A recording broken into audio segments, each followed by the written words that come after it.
కర్ణుని యొక్క వ్యక్తిత్వం మహాద్భుతమైనటువంటి రీతిలో కొనసాగుతుంది. యథార్థమునకు కర్ణుడు లేకపోతే కురుక్షేత్ర యుద్ధం జరిగి ఉండేదా అన్న విషయాన్ని నిష్పక్షపాతంగా పరిశీలనం చేస్తే జరిగి ఉండేది కాదు అన్న విషయమే స్పష్టంగా గోచరమవుతుంది. అందుకే ఆ ధర్మ సంస్థాపన యందు భగవంతుని యొక్క వ్యూహమునందు ప్రణాళికా రచన యందు కర్ణుడు చాలా ప్రధానమైనటువంటి పాత్రని పోషించాడు. దుర్యోధనుడి యొక్క ఆశలన్నీ కర్ణుడి మీదే. ఎందుకనంటే భీముడికి సంబంధించినంత వరకు దుర్యోధనుడి నమ్మకం ఏమిటి అంటే తాను ప్రతిఘటించగలను అని. అందుకే నిరంతరం భీముడి మీద విజయం సాధించడం కోసం అనితర సాధ్యమైనటువంటి రీతిలో పరిశ్రమ చేస్తూ ఉండేవాడు. ఆ విషయాన్ని భీమ దుర్యోధనుల మధ్య జరుగుతున్నటువంటి గదాయుద్ధ సందర్భంలో సాక్షాత్తుగా కృష్ణ భగవానుడే అర్జునుడికి చెప్పినటువంటి విషయాన్ని నేను పూర్వం మహాభారతంలో శ్రీకృష్ణుడు అన్న విషయాన్ని పరిశీలన చేస్తున్నప్పుడు మీతో ఉటంకించడం జరిగింది. అందుకని ఆయన భీముడిని నేను మట్టు పెట్టగలను అని ఒక ప్రధానమైన విశ్వాసాన్ని పొందాడు. కానీ అర్జునుడి విషయం దగ్గరికి వచ్చేటప్పటికీ అర్జునుడిని మట్టు పెట్టగలిగినటువంటి గొప్ప యోధుడు తన వైపు ఒకడు ఉన్నాడు అన్న పరిపూర్ణమైన విశ్వాసము దుర్యోధనుడిలో లేదు.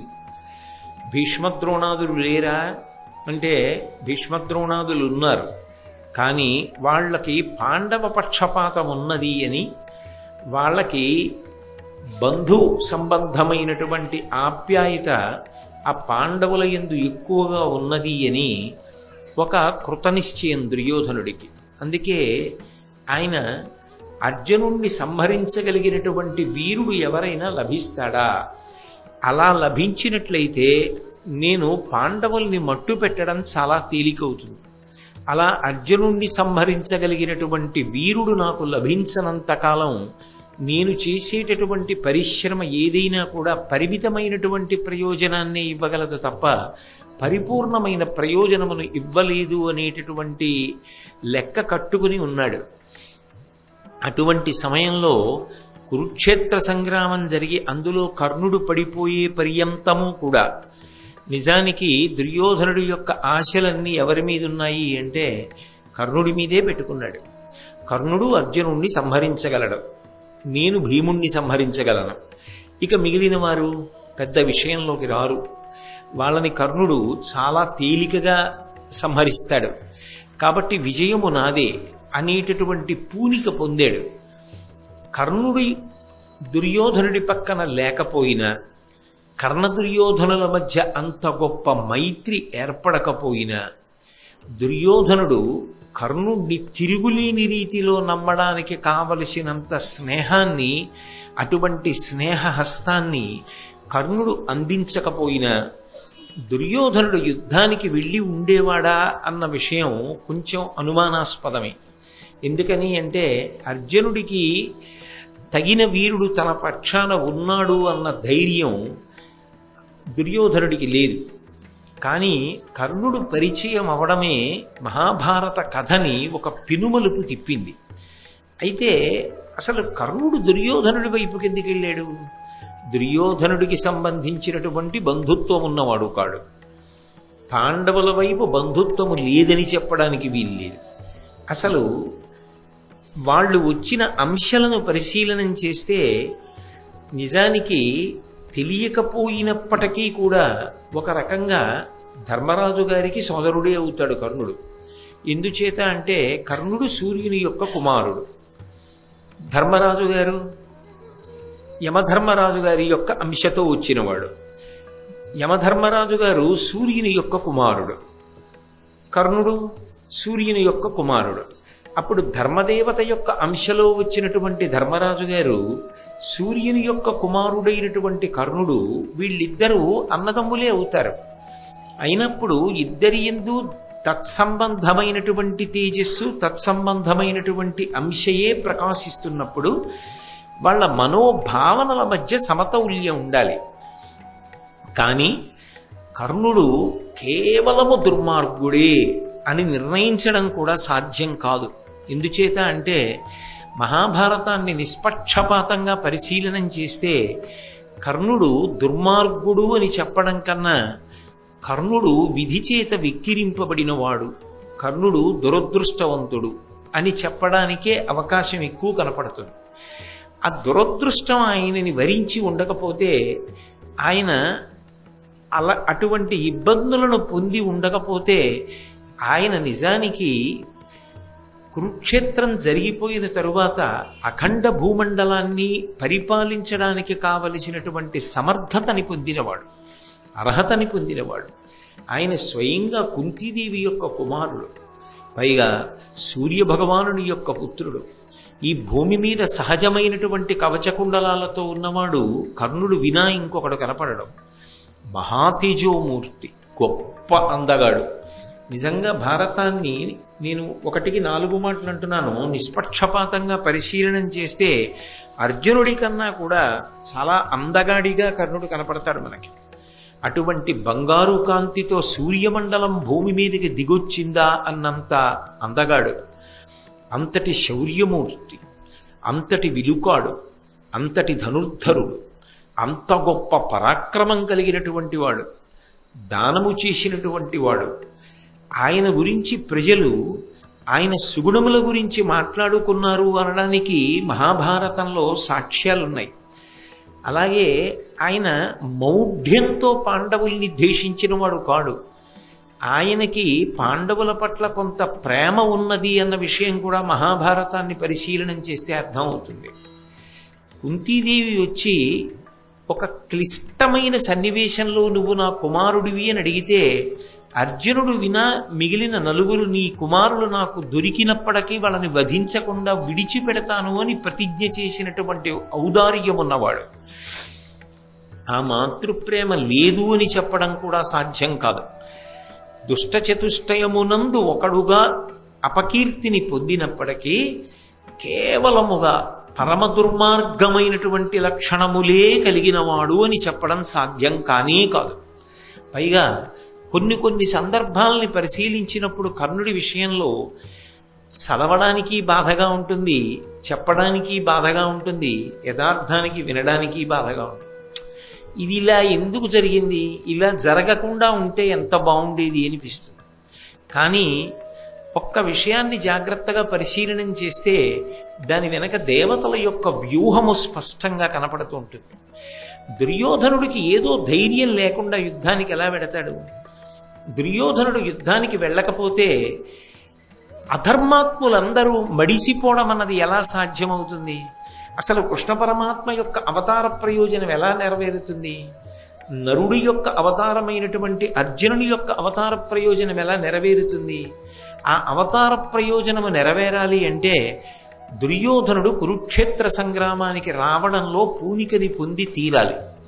అలా పూనికని పొందాలి అంటే ఆయనకి ఒక గొప్ప నమ్మకస్తుడైనటువంటి స్నేహితుడు, ఆ స్నేహితుడు కూడా అర్జునుణ్ణి వధించగలడు అని ఆయనకి నమ్మకం ఉన్నటువంటి వాడు ఒకడు ఉండాలి. ఆ స్థానాన్ని మహాభారతంలో భర్తీ చేసిన వాడు కర్ణుడు. కర్ణుడు అలా భర్తీ చేసి ఉండకపోతే అసలు కురుక్షేత్ర సంగ్రామం జరిగేది కాదు. అందుకే నిజానికి ఇద్దరూ సూర్య సంబంధం ఉన్నవారే, ధర్మరాజు గారు కానీ కర్ణుడు కానీ. ఇందాకనే చెప్పాను, సూర్యుడి కొడుకు ధర్మరాజు, యమధర్మరాజు, ఆయన అంశలో వచ్చిన వాడే ధర్మరాజు గారు, సూర్యుని యొక్క కుమారుడే కర్ణుడు. అయినప్పుడు ఇద్దరూ సూర్యాంశ సంభవులు అయిన ఇద్దరూ వైరిపక్షాల్లో నిలబడవలసి వచ్చింది. కానీ కర్ణుడి యొక్క జీవితాన్ని పరిశీలనం చెయ్యడం మహాభారతంలో అద్భుతమైనటువంటి విషయాలు కొన్ని అవగతమవుతాయి. మనిషి ఏ ఒక్క దుర్గుణం చాలా దారుణంగా జారిపోయేటట్టు చేస్తుంది అర్థమవుతుంది.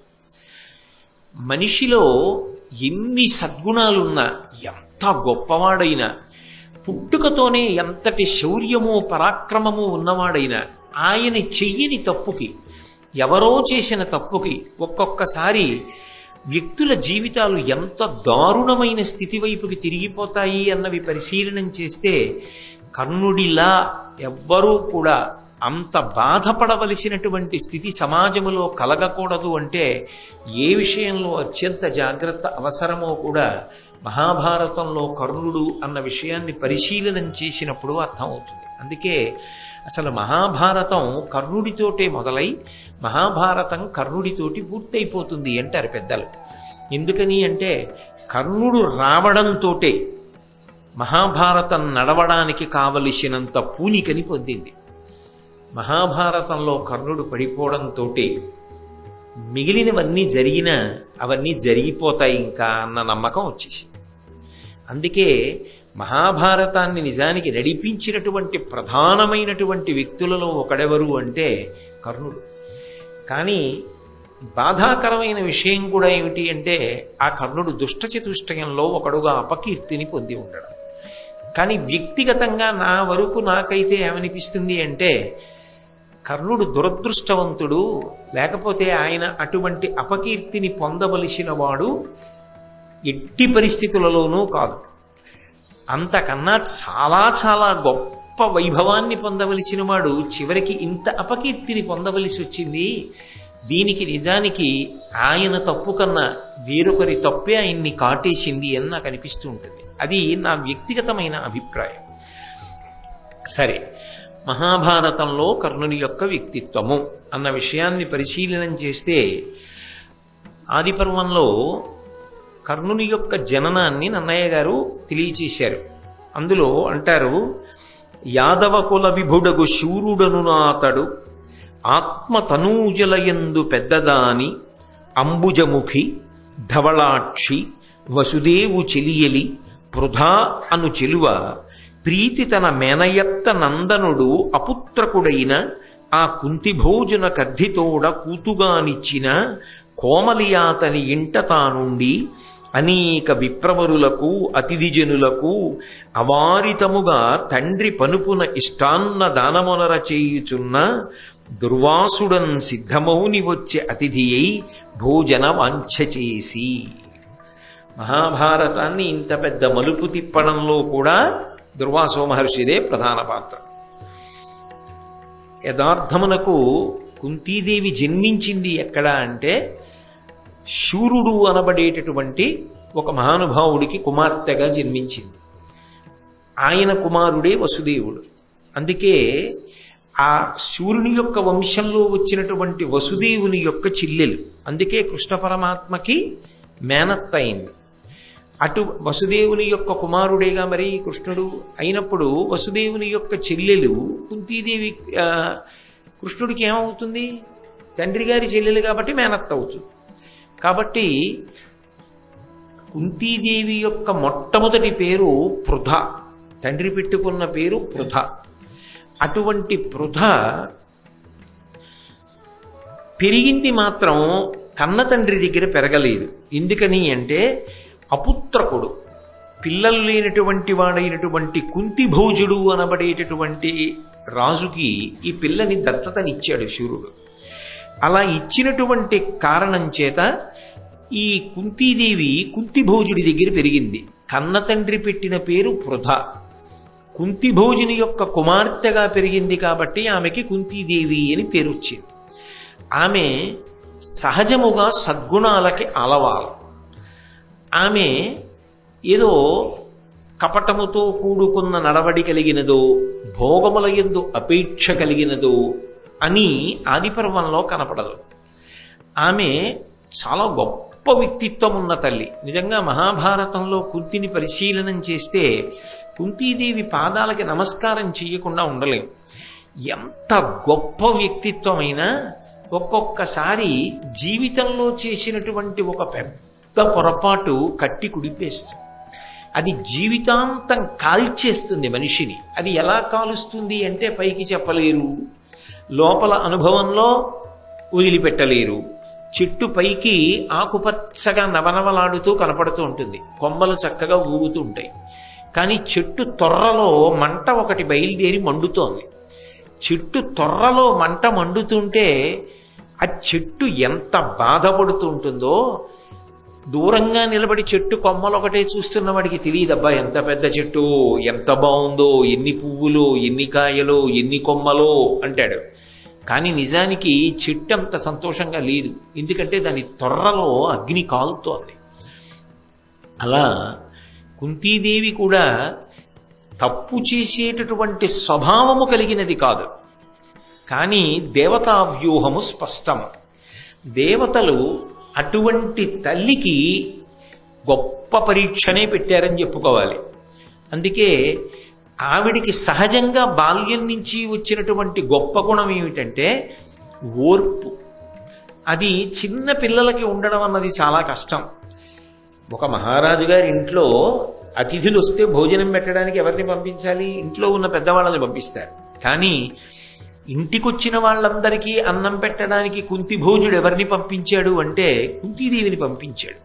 ఎందుకని అంటే ఆ అమ్మాయి చిన్నది, ఇంకా పెళ్లి కూడా కానటువంటి పిల్ల, కుమారి అయినా ఆమె అంత ప్రేమతో వచ్చినటువంటి అతిథులందరికీ భోజనం పెట్టి తండ్రికి గౌరవ మర్యాదలు తీసుకొచ్చింది. ఆమె దగ్గరికి ఒక రోజున దుర్వాసో మహర్షి ఆతిథ్యం కోసం వచ్చాడు, అంటే కుంతి భోజుడింటికి వచ్చాడు అని.